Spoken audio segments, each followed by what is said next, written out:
Salut, salut, j'espère que vous allez bien et que tout se passe bien de votre côté. Nous nous retrouvons aujourd'hui pour la suite de notre exploration des projets de test unitaire avec JavaScript et TypeScript.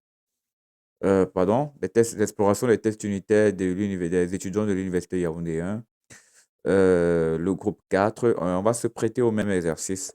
L'exercice qui consiste à regarder ce que le groupe a proposé en termes de code, faire exécuter les tests qui ont été demandés, les consignes qui ont été demandées et voir ce qu'ils ont proposé de façon générale. Donc aujourd'hui, je vais continuer avec le groupe 4 et on va se prêter au même exercice. Donc déjà, toutes les branches sont propres. On va voir s'ils ont fait des mises à jour parce que au début, ils avaient des problèmes sur certains conteneurs et il était demandé à l'équipe de corriger un peu le projet. Donc, ce que je vais faire déjà, c'est peut-être revenir sur GitHub, voir si on a des nouveautés, parce que j'avais un problème au niveau de ce groupe-là. Ok, donc je pense que c'est celui-ci, groupe 4. Ok, donc je pense qu'ils ont mis à jour. Ils ont mis à jour, il y a 3 week-ends égaux, ils ont mis à jour. Donc, je pense que c'est peut-être celui-ci que je vais utiliser parce que le projet que j'ai de l'autre côté, euh, il dérange beaucoup. Donc voilà, il y a eu 3 semaines de last week. Ok, de last week dans le README. Ah, ils ont mis à jour un README, mais après, ce n'est pas bien ordonné. Donc, alors, je vais peut-être cloner celui-ci et on va voir ce que ça donne. D'accord? Donc, voilà, on va partir sur celui-ci. Parce que je vois que l'autre-ci, si je fais un git log, je vois que ça date de juin. Ok, donc, et voilà, ça fait plus d'un mois déjà, presque. Donc, on va plutôt revenir ici et on va faire un git clone. On va cloner le projet. Donc, je vais cloner ce projet-ci. Voilà. Alors, donc, il va être cloné et c'est celui-ci qu'on va exploiter. On ne va pas exploiter l'autre de l'autre côté. Voilà, maintenant qu'il est cloné, on va faire un ls. On va faire un TP groupe 4. On va faire un git code point. Alors, je vais entrer dans le code et on va commencer notre exercice. Donc, voilà le projet, il est là. On va zoomer un peu. OK. Donc, il y a le README qui est là, qui a plusieurs éléments. OK. Il y a le clone, il y a l'installation des stacks, il y a les commandes pour initialiser, il y a Docker, lancement de la BD virtuelle avec Docker, il y a les seeders, il y a le lancement du serveur, Docker, il y a test. Alors, on remarque que le groupe a travaillé avec JavaScript. Donc, ils ont utilisé JavaScript. Donc là, on a SQLite. Alors, première mauvaise pratique, c'est le fait d'avoir un fichier ENV qu'ils ont mis en, comment on dit, un fichier ENV qu'ils ont mis sur GitHub. On ne le fait pas parce que ça a les configurations de ta BD. Donc, il fallait que dans le Git ignore, il ne puisse pas intégrer les variables environnement. Donc, c'est quelque chose à corriger. Après le README, il y a l'installation des dépendances front-end. Après l'installation des dépendances front-end, donc je vois que le projet n'a pas de CI/CD. Ok, donc, alors on va commencer avec le test au niveau de l'API. Donc, s'ils ont Docker qu'ils ont mis en place, donc on va passer avec Docker, parce que là j'ai un Docker Compose. Alors, le Docker, c'est seulement pour la base de données. Donc, ce n'est pas le Docker du backend. Donc, ils ont dockeriser la BD, mais ils n'ont pas dockerisé le backend. Ça veut dire qu'il va falloir que j'aille manuellement pour pouvoir lancer en place leur application. Donc, on va commencer par la première partie. Bon, les stacks technologiques sont là. Init, installer tout ceci et ça. Est-ce que j'ai besoin d'installer ceci? Si je fais simplement un npm install, je pense que tout ça est dans le fichier package.json. OK. Donc, on va prendre la version nvm use 22. Donc, on va prendre un peu une version récente de Node.js et on va faire npm install pour installer les dépendances. D'accord? Donc, je pense, dans moi, j'ai MySQL dans ma machine. Normalement, si on reste avec une installation manuelle, ça devrait passer. Je vais faire MySQL-use root P. Normalement, si je fais aussi route, ça passe. Voilà. Donc, MySQL est dans ma machine. J'ai installé les dépendances. Alors, dans les fichiers environnement, ils ont le localhost, root. Ils ont base de données Propalize. OK. Donc, on va créer database. Je vais juste changer le nom de la BD ici par groupe 4 pour qu'on puisse avoir une BD simplement. On va faire create database groupe 4. Voilà. OK. Donc, maintenant que j'ai installé les dépendances, dans le fichier pour start, le serveur, c'est npm start. OK. Donc, si je fais sur le projet à ce niveau, on va exit ici. On va faire un exit ici. Oh là là. Oh, exit, pardon. Ah, ça n'existe pas?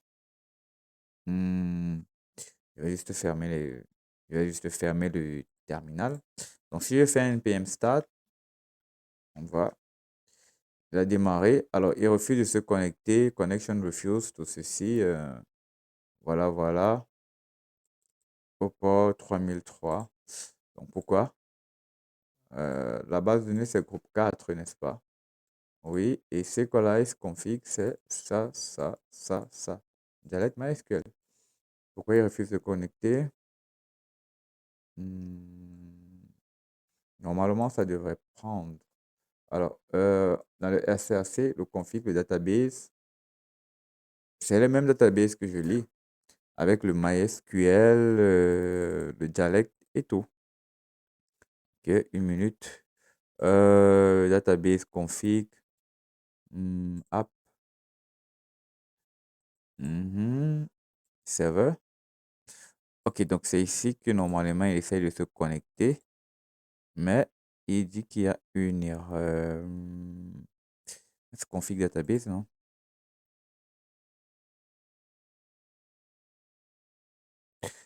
Ok, une minute. Quand je suis ici,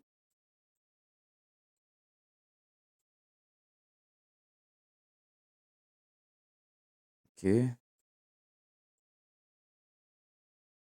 ok. Là, ce que j'essaye de comprendre, c'est pourquoi ça ne se connecte pas à la base de données. Donc, on va faire un peu un console.log ici, hein. Normalement, ça a même déjà log les erreurs. Connexion à la erreur de connexion. L'erreur qui devait m'afficher. Erreur de connexion à la base de données. Connect, refuse, connect manager, Sequelize, dialect. Hmm. Au port 3000. Est-ce que c'est un port qui est occupé? Non. ENV, groupe 4 database. Si je suis un... On va ouvrir un nouvel onglet. Si je suis un... Là, on revient ici, pardon. Si je fais MySQL, MySQL, SQL-use-root-p, root, use, groupe 4. OK. Ici, c'est la base de données groupe 4. Voilà. Donc, on va revenir lancer la commande ici, npm start.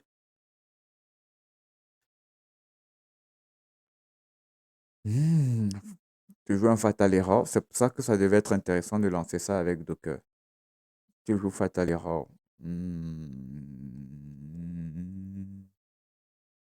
Pourquoi il a refusé de se connecter? On va un peu voir les variables qu'il utilise dans le config ici. Donc, il y a bdname, oui, bduser, bdpassword, oui, bdhost. Ah, ok, le host-ci, ce n'est pas bon. Oh, ok. Ah, il y a bdhost, ok, localhost et bdport. Ok. Euh, le port, mhm. Non, c'est bon, c'est bon.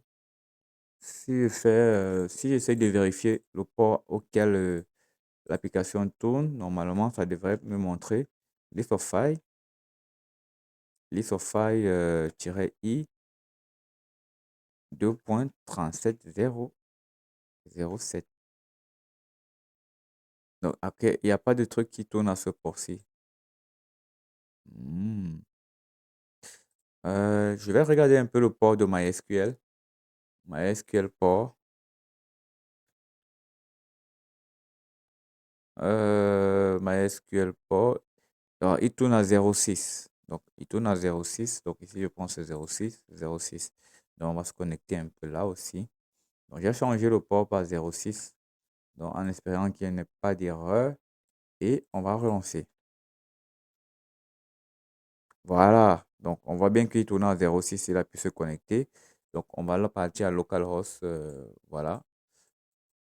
Voilà. Lorsqu'on est là, on est sur l'interface qu'ils ont proposée. Ils ont l'inscription HTML et ils ont la connexion. OK. Alors, ici, première des choses, c'est que on va remarquer qu'ils n'ont pas la documentation de l'API. Ils n'ont pas Swagger pour la documentation de l'API. Quelque chose qui était super, super important. Donc, ça fait moins quelques points. Donc, ce qu'on va essayer de faire à ce niveau, c'est de continuer à tester sans les API. Donc, on peut quand même voir les routes qu'ils proposent. Donc, ils ont les routes pour créer, les routes pour login, pour register, voilà, et les routes pour les véhicules. Donc, je ne sais pas s'ils ont des sites, mais on va regarder dans le README. Alors, dans le README ici, on a la structure du projet. J'ai initialisé le projet, je l'ai lancé. Bon, je ne l'ai pas lancé avec Docker, ça va. Et je l'ai lancé ici. Donc, l'installation des dépendances pour le front-end, on reviendra dessus. Mais alors, comment on exécute les tests dans votre projet, les amis? Comment on exécute les tests dans votre projet? OK, pour tester avec Jest, prérequis lancer Docker, run test backend. Donc, alors, ici, on va voir le package.json. Le test backend fait quoi? Ça lance tous les tests qui sont. Donc, alors, vu que je n'ai pas besoin de l'API ici, je vais faire juste un npm run test backend. Donc, ça, je pense que ça mélange tous les tests unitaires, les tests d'intégration et les tests end-to-end. Donc, voilà. Alors, voilà les tests qu'ils ont fait. Ils ont testé au niveau des routes, la route get, la route post, la route registration, la route put, la route véhicule, et voilà. Alors, c'est plutôt simple. Je pense ils n'ont que fait des tests d'intégration. Une minute. On va rentrer dans le projet test là. Il n'y a que les tests d'intégration. Il n'y a pas de test unitaire. Donc, voilà. Ici, des tests sur les routes des utilisateurs, beaucoup plus. Un seul describe. Que les tests d'intégration. Tests sur la route.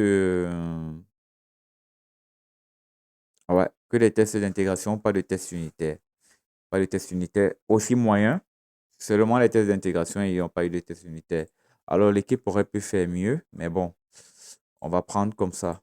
Alors, s'il n'y a que des tests d'intégration, on va regarder s'ils ont posé end-to-end. Après, les tests d'intégration affichent plutôt un bon taux de couverture, ce qui est pas mal déjà. Il couvre tout cela, mais l'idée, c'était de faire des tests unitaires, des tests d'intégration et des tests end-to-end. Parce qu'avec les tests unitaires, par exemple, on aurait pu travailler sur des concepts comme l'isolation, les MOOC, les steps et les Denis. Mais ils n'ont que fait les tests d'intégration. OK.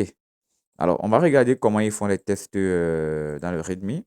On va regarder comment ils font les tests front-end. Donc, ils disent que pour faire les tests front-end dans ce projet, première des choses, vous devez entrer dans la partie front, Playwright Project, faire installer les dépendances et après lancer les tests. OK. Donc, on va faire un peu ce qu'ils ont demandé. Et ici, voilà l'interface qui est là.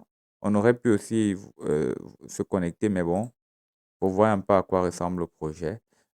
Si je fais login, registrer, donc le serveur s'est arrêté. Donc, je vais relancer peut-être le projet. On va relancer le projet avec npm start. Voilà, pour que ça puisse fonctionner. On va sortir de la base de données /q. Voilà.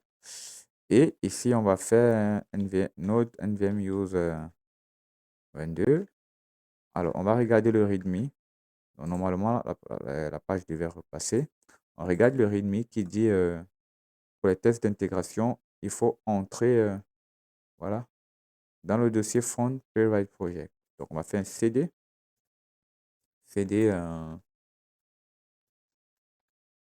ouais, Front My Playwright Project. Voilà. Donc, c'est ici qu'on installe les dépendances. Donc, on va faire npm install. OK. Une minute, je vais laisser passer le npm et le install. Alors, je pense Playwright, ça prend, ça a rapidement installé. Donc, si je fais un cat de package.json, ah, il n'y a pas grand-chose là. Il n'y a pas grand-chose. Parce qu'ici, tu devais installer Playwright Test. OK, c'est installé. Non, tu vas faire npx install Playwright lui-même. Donc, on va aussi l'installer. Voilà. Parce qu'il n'y a que la dépendance Playwright Test, mais il n'y a pas la dépendance Playwright. Alors, ici, ils disent quoi? What system missing dependence one browser. Donc, voilà. Bon, on va compléter les dépendances qu'il veut copier. OK, donc, je vais juste faire ça. Mhm. Alors, installe-moi les dépendances. On va faire regis 1, 2, 3, 4. Ah, le mot de passe pour installer la dépendance. OK, donc ça va installer la dépendance du Playwright, les dépendances de développement. OK. Alors, ça me fait une erreur d'installation. Ah, là, je sais pas. Alternative, use sudo. OK, ça ne passe pas. OK. Alors, je ne sais pas pourquoi Playwright, il est capricieux comme ça au niveau d'installation, mais bon, j'ai eu beaucoup de mal sur certains projets à l'installer. Je sais pas. Je vais faire des recherches dessus et explorer comment bien l'installer pour les projets futurs. Donc, on va revenir sur l'installation ici. OK, donc, OK, donc, il a déjà ça. Donc, si on revient dans le package.json, on revient dans le package.json. Non, le package.json au niveau du front, my playwright, package.json. Non, je n'ai pas playwright test. Donc, readme.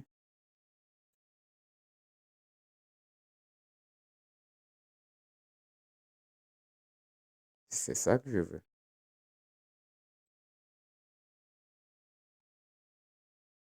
npx. Ah, ok, donc il ne lance pas l'installation. Ah, je sais pas. Ok, donc on va essayer de lancer les tests un peu, hein.